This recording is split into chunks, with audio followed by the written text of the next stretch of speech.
Somos retransmitidos por Pública FM, Quito, Guayaquil y Cuenca 105.3, Manta 88.1.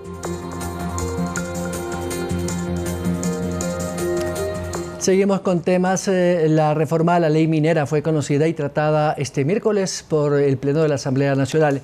Entre algunos de los temas que fueron propuestos al debate está, por ejemplo, la generación de nuevos empleos y preferentes, la ampliación de las áreas protegidas, las cuales se prohíbe, por ejemplo, la extracción minera, y la creación de un régimen especial para la minería artesanal.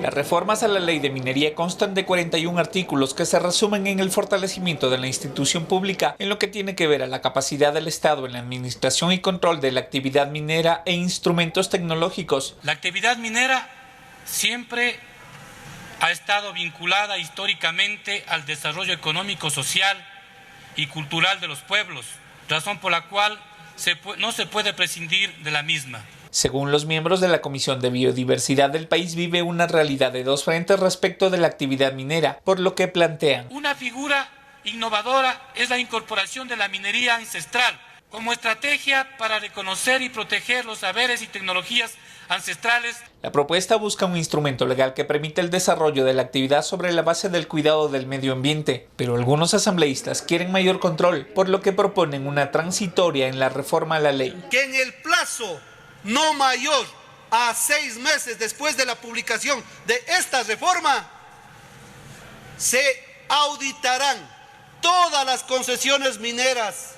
Los legisladores coinciden que la presente ley tiene fallos que ha provocado que poblaciones estén expuestas a riesgos por la explotación minera. Para controlar el tema de la minería ilegal del Zaruma, y el día de hoy, lamentablemente, hay hundimientos. Asambleístas amazónicos, en cambio, advierten, por ejemplo, que de las 208 concesiones mineras en Morona, Santiago, muy pocas de estas pertenecen a inversionistas locales. Pienso que es importante de que nosotros como legisladores tenemos que garantizar a los ecuatorianos. En lo que también hay coincidencias es en que la normativa debe tener claridad respecto a la minería ilegal. Claro que es un verdadero problema, pero no es solamente de ahora. Al final se presentó la moción para la consulta prelegislativa dentro del tratamiento del informe del primer debate de la ley orgánica reformatoria a la ley de minería, a los artículos 25 que tiene que ver con las áreas protegidas, al artículo 30 que habla de las concesiones mineras, el artículo 43 que hace referencia a residuos mineros, el 79 que habla sobre el tratamiento de aguas, el 85 sobre el cierre de operaciones mineras y el 87 que hace referencia al derecho a la información, participación y consulta. Darío Javier López, Ecuador TV. Para abordar este y otros temas con nosotros a esta hora de la mañana, la asambleísta independiente Eitel Zambrano. Asambleísta, gracias por acompañarnos. Buenos días. Muy buenos días, un gusto estar acá nuevamente presente para entablar un diálogo esta mañana. Un solo comentario a propósito de esta ley. ¿Cree usted que este marco regulatorio nuevo, de acuerdo a estas reformas que se están planteando, que seguramente quedarán para el próximo año de aprobación, le permitirán al país tener esa nueva legislación para que la inversión extranjera venga? Hace pocos días veíamos que el presidente firmaba con dos grandes compañías por 500 millones de dólares. Esto, ¿no?, se puede decir que es en doble vía. Aquí tenemos que garantizar la explotación responsable con el ambiente para garantizar los recursos que necesitamos, que los tenemos en nuestros suelos. Pero eso hay que hacerlo de manera responsable y esta ley está enmarcada a eso, legislar para que de manera responsable podamos obtener esos recursos. Ya en el tema de la reforma presupuestaria hubo algunas observaciones y se le devolvió al Ejecutivo por básicamente, según la Comisión, dos observaciones: una supuesta disminución en los presupuestos de salud y de educación. ¿Usted comparte ese criterio? Bueno, el día de ayer, te pongo en conocimiento, a las 5 de la tarde fuimos convocados para tener el conocimiento de lo que respondió el Ejecutivo, pero se quedó que tentativamente el día de mañana, día viernes, estaríamos ya los comisionados reuniéndonos ya para tratarla a profundidad. Básicamente lo que indica el comunicado es que se ratifica la proforma presupuestaria. Lo que sí le puedo indicar es que sí se está cumpliendo con el presupuesto de salud y educación, como indica la normativa, del 0.5 del incremento. Y en ese sentido hay que ser muy coherentes y responsables con lo que se dice, porque a veces se llega a tergiversar la información información, pero se está garantizando en esta proforma presupuestaria, que es totalmente transparente del gobierno del encuentro, que esa es la particularidad importante, que se está transparentando absolutamente todo para que los ecuatorianos conozcamos cómo es que se están invirtiendo los dineros de todos nosotros. ¿De dónde fue la observación para decir que efectivamente había esa supuesta disminución? ¿En qué rubro, en comparativo a qué? Bueno, es que se hacen comparativas de muchos años atrás, pero si vemos también la comparativa real del presupuesto codificado y ejecutado, se está cumpliendo, que esa es la manera responsable. El codificado es uno, el ejecutado. Exactamente, el presupuesto inicial, lo que sería la proforma inicial, es la proyección que puede existir, pero ya en la línea del tiempo que se va dando el año de ejecución, está el presupuesto ejecutado donde se hacen los ajustes en base a los ingresos permanentes, si sube o baja los impuestos, la recaudación, si baja el precio del petróleo, si sube el precio del petróleo, y en ese sentido hay ajustes que eso, si sube eso, se puede llegar a asignar más, porque eso lo indica la normativa. Hay que tener claro que eso es en base a los ingresos permanentes, no es que dice que X persona puede llegar a reducir, no, ya hay normativa, hay ecuaciones que existen para la redistribución de los recursos que tenemos de manera permanente. ¿Estaba anclado al proyecto de ley que ahora ya pues entró en vigencia o efectivamente está hecho en función de la proyección de este año en cuanto a ingresos? Bueno, lo que es la proforma presupuestaria es la realidad que hemos estado viviendo. Lo que es importante es que ya el proyecto de la reforma tributaria y de sostenibilidad fiscal pasó, y eso que nos va a garantizar en el futuro, que vamos a tener un incremento en los ingresos permanentes, y eso nos va a ayudar para los GAPs, para las universidades, para la salud, para la educación, para que se incremente ese presupuesto, porque va en función de los ingresos permanentes. Tengo que dejar claro eso, porque eso es lo que no se está diciendo la oposición, y la ciudadanía debe conocer cómo es que se asignan los recursos, y en ese sentido también algo muy importante, que el resto de recursos que se vaya a recaudar con esta ley que se aprobó por el Ministerio de Ley hace unos días, va a garantizar que tengamos los recursos también para pagar la deuda interna con el IES, deuda interna con los incentivos jubilares, y en ese sentido se está garantizando la sostenibilidad fiscal que se requiere y muchos beneficios para los ecuatorianos. Acá con esto se está garantizando tener ese crédito anhelado del 1% a 30 años para el sector agropecuario, y en ese sentido se está cumpliendo de manera responsable.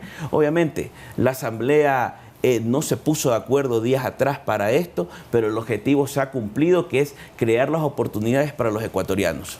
¿Por qué el informe de minoría no tuvo votos? Simplemente la Asamblea no se pudo poner de acuerdo ni para el informe de mayorías, ni para el informe de minorías, ni para el archivo. Porque la señora Pazmiño eso fue lo que pasó. No se puso de acuerdo y la ley pasó por el Ministerio de la Ley. Lo que hay que tener claro, que se mantuvieron mesas de diálogo serias, responsables y técnicas, y los que estuvieron en esas mesas llegaron a acuerdos, pero ¿qué pasa? Que no lo supieron respetar. Y en ese sentido, los ecuatorianos hay que decirle algo claro, que no nos vamos a prestar para la extorsión en este gobierno, estamos legislando de manera responsable y toda propuesta que se haga es sobre la mesa. Y lo que pasó en la Asamblea es que no se puso de acuerdo. ¿Usted no comparte la idea de aquí estuvo su colega Darwin Pereira y dijo que hay un acuerdo entre el gobierno y UNES para que esta ley haya sido...? No existe ningún acuerdo. Lo que pasó es que no se pusieron de acuerdo para la aprobación o el archivo de esta ley y ninguno de los informes. Esa es la realidad, y la Asamblea, hay que entender, es el dinamismo que tiene. O sea, son 5 bancadas que días anteriores, con usted mismo lo veníamos analizando, ese dinamismo no lo veíamos, pero esa dinámica que se da también se presta para estos escenarios, pero desde el gobierno del encuentro, es la bancada del Acuerdo Nacional, creemos que es algo positivo que esta ley haya pasado, porque se va a garantizar la sostenibilidad fiscal y muchos beneficios. Vamos a garantizar la credibilidad, la confianza para tener los inversionistas extranjeros que necesitamos en el Ecuador. ¿Para qué? Para que se generen las plazas de empleo que necesitan los ecuatorianos. Ahora, Pacheco, usted ya salió a presentar un proyecto, de hecho creo que lo hicieron ayer, un proyecto de reforma, o mejor dicho, derogatoria de la ley para el sostenimiento fiscal.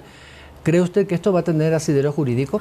Bueno, yo lo que le veo que es algo netamente político. Desde mi punto de vista, carece de la parte jurídica técnica mucho, pero están en su derecho, obviamente. Es una posición que debo respetar, como respeto la del resto de colegas legisladores, pero no es todo el bloque de Pachacuti, que hay que dejarlo claro. Son algunos asambleístas de Pachacuti que estuvieron ahí. Entonces.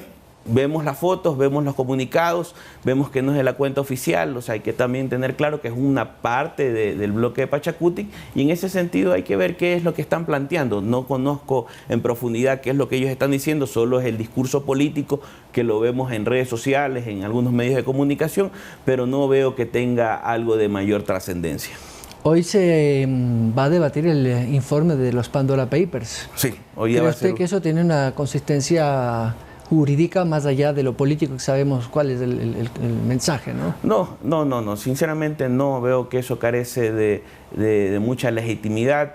El punto 1, si mal no recuerdo, es el que genera tanta polémica, que involucran al artículo 130 de la Constitución, donde habla de la conmoción social. ¿Usted ve conmoción social ahora, no? ¿Usted la ve? No, pero yo no. Yo no la veo, sinceramente yo no la veo. Le preguntaba también a la asambleísta Pereira y me dijo que no. Los fines de semana ¿Y crisis constantemente. política también ve usted? No.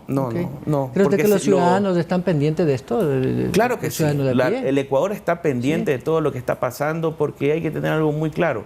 Los ecuatorianos sí esperan algo de nosotros, y lo que tenemos que legislar es de manera responsable para poder hacer las cosas bien y no continuar decepcionándolos. Al menos de nuestra bancada, la del Acuerdo Nacional, somos coherentes con lo que decimos y lo reflejamos en los votos. Una colega legisladora suya tuvo una frase célebre que dijo: los ciudadanos no esperan nada de la Asamblea, pero cada vez hacemos más cosas para decepcionarlos.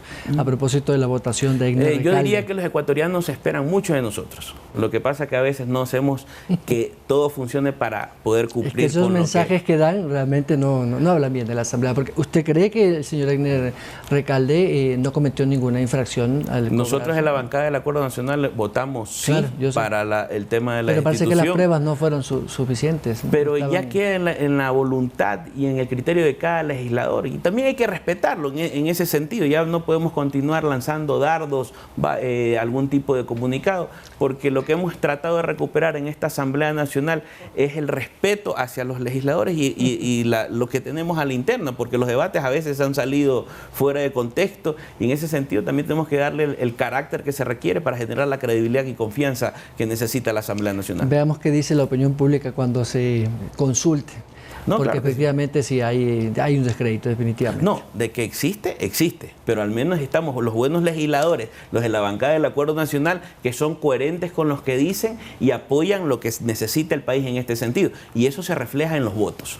Asambleísta, estoy con el tiempo. Muchas gracias. Muy amable, gracias. El asambleísta Eitel Zambrano, de la Comisión de Régimen Tributario. 7:32, vamos a la pausa. Estará con nosotros el economista Fidel Márquez. Con él vamos a hablar sobre las proyecciones de crecimiento del país para el 2022, cómo queda el régimen tributario con estas nuevas normativas y, por supuesto, si efectivamente esas deducciones del IVA o la eliminación del IVA en algunos productos va a beneficiar al consumidor.